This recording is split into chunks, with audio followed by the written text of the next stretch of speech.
Hello, I'm Gary Quinn, and welcome to another episode of Ready, Set, Live. My guest today is Tessandra Chavez, a two-time Emmy Award-winning choreographer and director. She has choreographed Derek and Julian Hough, Justin Bieber, Jennifer Lopez, Janet Jackson, Paula Abdul, the MTV BET Awards, Fox TV's So You Think You Can Dance, The World of Dance, the X Factor US and UK. She is the founder and artistic director of the Unity Dance Ensemble, which she started at 15 years old and has created over 20 live dance concerts, showcasing her work to sold-out audiences. Don't go away. I'll be right back with Tessandra. Hello, Hi. Tessandra. Welcome to the show. Thank you for having me. I'm so excited. It's so great for you to be here, and I'm so impressed. You are the superstar choreographer, I believe, in the world. Oh, thank you so much. I mean, you started dance at a very young age in San Diego. Was there a epiphany that you had, or you said, this is what I'm supposed to do, or I was meant to do? Absolutely. So I started dance when I was 5 years old. And as soon as I started it, it was literally this amazing outlet and escape for me. And as soon as I started it, I was like, I want to do this for the rest of my life. And then age 11 hit, and I said, I want to choreograph. I was learning all these steps and from all these teachers, tap, jazz, ballet, modern, Mexican folklorico, even hip hop. And I was like, how can I fuse these together to sort of make my own style? And I mean, you have really emerged as one of the top directors and choreographers in the industry. I mean, working with some of these iconic performers, has it been just sort of a, wow, I'm pinching myself that I'm working with J-Lo, or I'm working with Derek Hough and his sister? I mean, it's really an amazing feat that you've done. Yeah. Yeah, I do pinch myself sometimes. And I realize I'm so grateful to be working with these legends and these icons who are going to stand the test of time. And, even working with people like Derek and Julianne, I'm like, these two are truly at the pinnacle of this art form. And they really are, to me, like the modern day Gene Kelly and Ginger Rogers. And then you've got Paula Abdul, who I looked up to since I was a little girl. I even worked for Mariah Carey, who, her music just really inspired so much of my youth and my teen years and early adulthood. She's such a legend. So I do have those pinch myself moments, but here's what I will say. In working with them, I realized they're just people. And they're flawed just like me, just like you, just like anyone else in the world. And through realizing their humanity, it kind of took away the nerves. I was like, wow, they're just people. And I think as a society, we really need to minimize putting people on pedestals, because ultimately we're all just little ants on this planet trying to do the best we can and trying to fulfill our soul contract during this lifetime. I agree. I think people put people in the industry, whether they're actors or dancers, singers, on a pedestal when they're really just people like you and me. And what are we going to have for lunch? Yeah. And I think that is part of the authenticity that we as individuals connect, and I'm sure that they love when you treat them like a normal person, and they're like, oh, Mr. Hough. When they say that to me in Europe, Mr. Quinn, I'm like, it's Gary. What are you talking about? Yeah. It's kind of weird. It is. And I pride myself on, and this might be popular to some and unpopular to some, but I pride myself on being that person that really authentically tells them the truth. So Derek will go to me and go, Tess, what do you think? And I'll go, oh, it could be better. Yeah, let's work harder at that. And I think that's what he loves about me, that I'm not such a yes person, like bow down. You know, he knows that I love him and I think the world of him. I think he's such an incredible artist, but I do him no service if I lie to him and say, oh, that was great when it wasn't. So I think being honest with people is so important, and it's not something we do, especially in the age of social media where everyone's focused on being liked and they're so fragile in that state. Yes, I think telling the truth is always important. And I know that you were in charge of the head of the Jazz Dance with Debbie Allen Academy dance studio. You know, I had the privilege, I used to represent her husband, Norman, years ago. So I used to go to her house, their house, and she has a dance studio in the back. Yeah. And she would say, Norman. He would come down and I'd go, Norman, I'll let you go with Debbie. But she was just always precise. I mean, that must have been such an amazing, incredible experience working there. It was a dream come true. I grew up watching Debbie Allen on Fame. So for me, she was my idol. I wanted to be her. And so to work with her and have her actually affirm my choreography and tell me that I was great and really be a colleague of hers was a dream come true. She is no joke. She's a strong woman and such a role model for all of us women leaders who want to move into directing.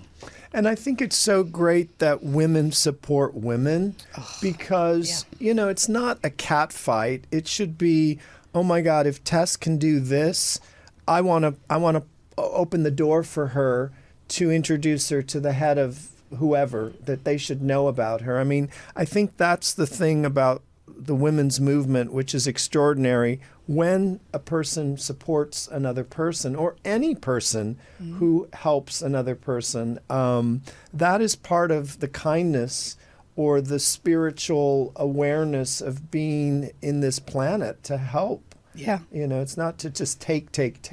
It's about inspiring others to live their purpose and their highest dreams. Absolutely. And I think in the past, women, you know, were historically competitive with each other. And I really pride myself on lifting up other women. I have mentors of mine, Tabitha Dumo, who has really guided and helped my career of Nappy Tabs. And she is just such a strong, powerful woman, but is so open to opening the door for other strong females. And I think it really speaks to your strength as a person when you can open the door for someone else and you're not threatened in any way, but you have to do the work to really be secure with yourself so that you're not threatened in that way. It's really beautiful. And I know for me in this, you know, I would call it the second phase of my career. It really is about giving and opening doors for people. I just want to create opportunities for the people that deserve it. When you work with an artist, or you know, how do you break it down organically to say, you know, when you work with Derek or Julianne on a project and they have no idea what they're going to dance, do you map it out like an architect the night before, or do you just go into the studio and say, okay, let's do this and this and try it? All of the above. Okay. All of the above. I'm very methodical. I'm very much a planner. I'm type A. I like to be organized. That's my preferred way of working. However, I've learned in the many years in this business that way is not the only way. It's not the right way. And sometimes it's not the best way for the people you're serving. You really have to tap into your intuition and go, what does this project need? What do these artists need? And sometimes creating on the spot is the better result. It's the more masterful result because you get authenticity out of the artists in front of you.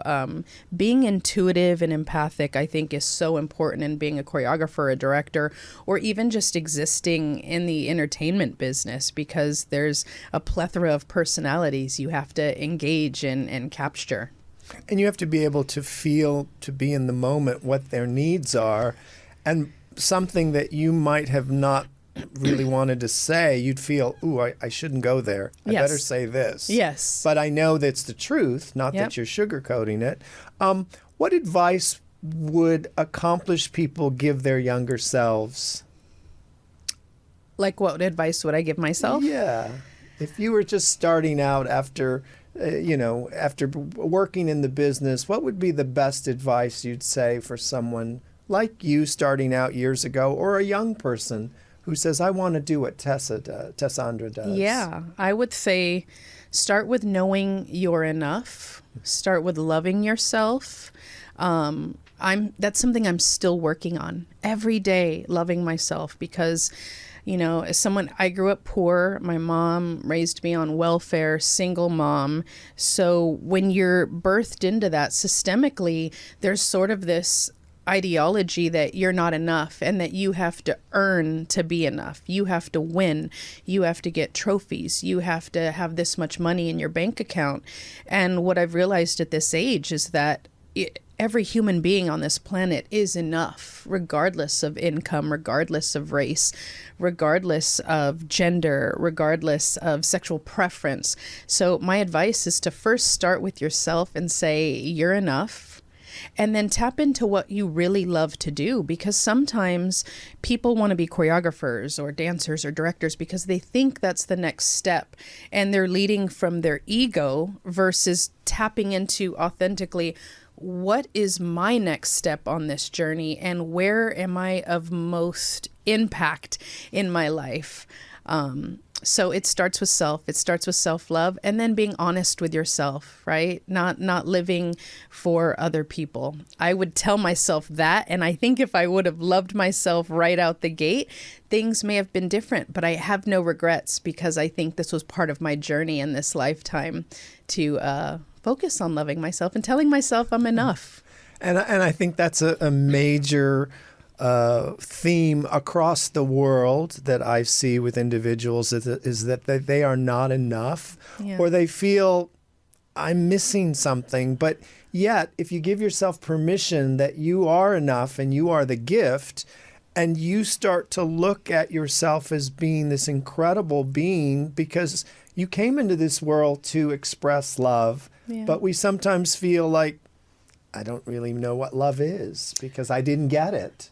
So you have to understand. And, it's funny. What you said, Tessandra, is so important, that, growing up in whatever state of mind, whether you were rich, poor, or whatever your background was, that this journey of life is to really love yourself. And people say, but how do I love myself? What do I do?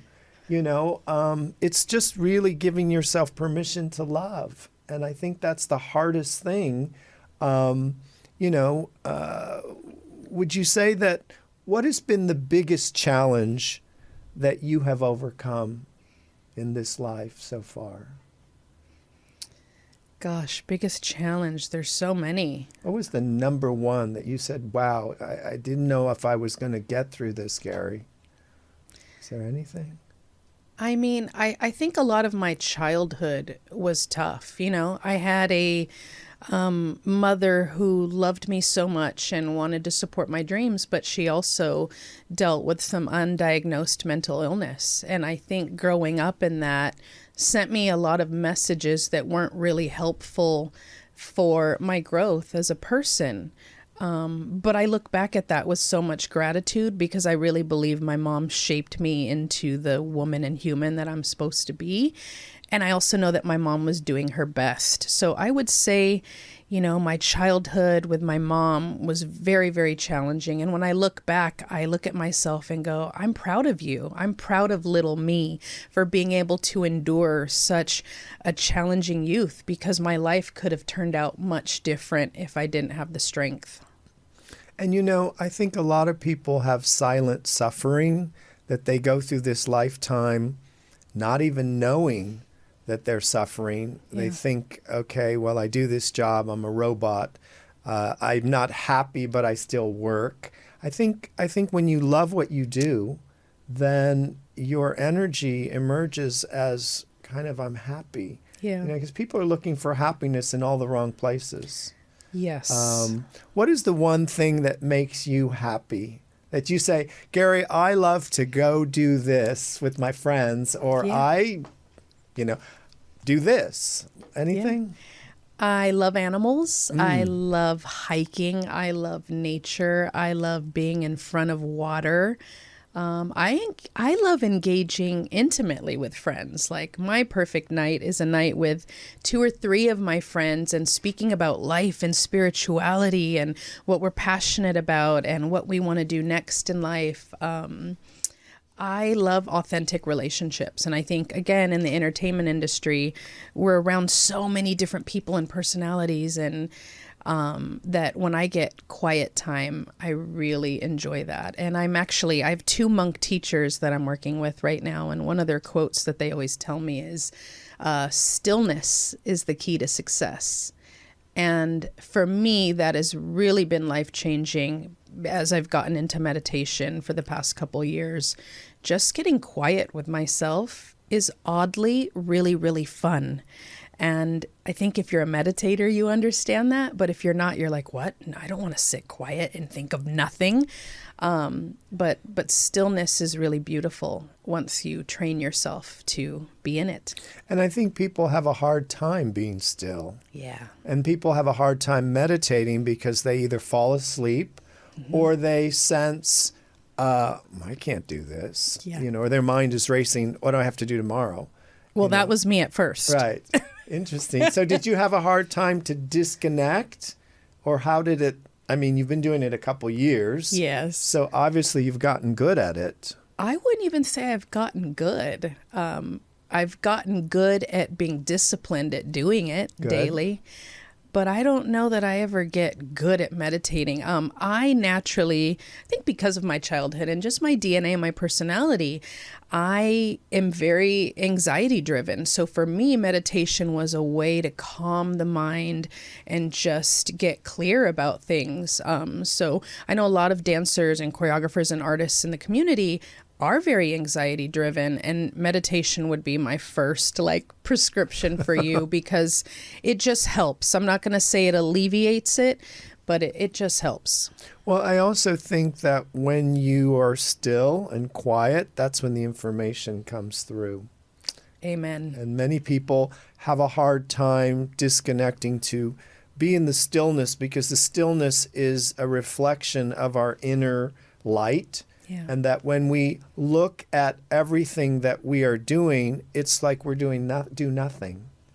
That's the secret, is to just be. And I think people think they have to do something when they just have to be.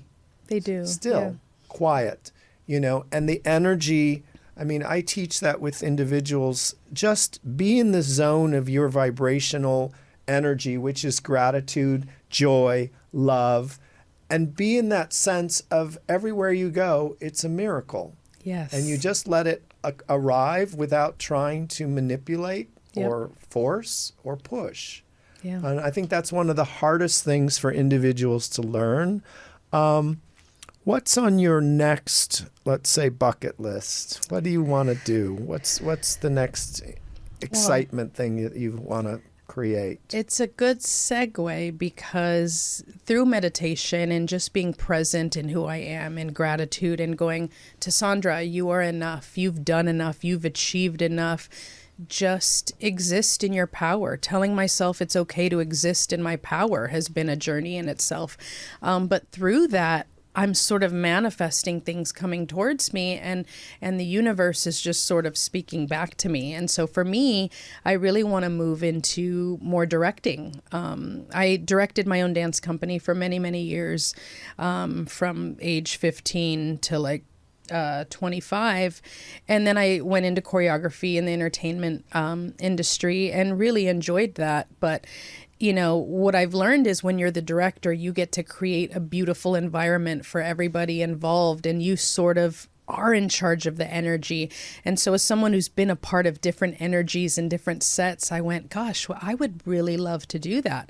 And then also I'm very passionate about, supporting minority women. And I thought, gosh, how cool would it be to be a Latina female director? There's not many of us.